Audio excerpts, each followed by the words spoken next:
ఇంటి లోపల dining hall ఎక్కడ ఉండవలేను? ఇంటి లోపల డైనింగ్ హాలు దక్షిణ గోడకు అంటుకొని కానీ పశ్చిమ గోడకు అంటుకొని కానీ డైనింగ్ హాలు ఏర్పరచుకొనవలేను.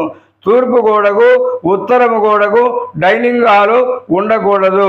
ఎటువంటి పరిస్థితుల్లో ఉత్తరము గోడకు కానీ తూర్పు గోడకు కానీ డైనింగ్ హాలు పెట్టరాదు. డైనింగ్ హాలు దక్షిణము గోడకు పశ్చిమ గోడకు ఈ రెండు గోడలకు మాత్రమే డైనింగ్ హాలు పెట్టుకొనవలేను.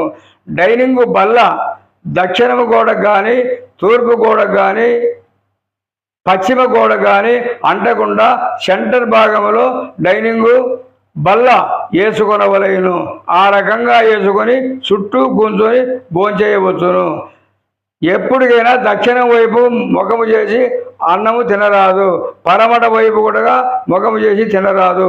తూర్పు ముఖము కానీ ఉత్తర ముఖం కానీ చేసి అన్నం తింటే చాలా మంచిది.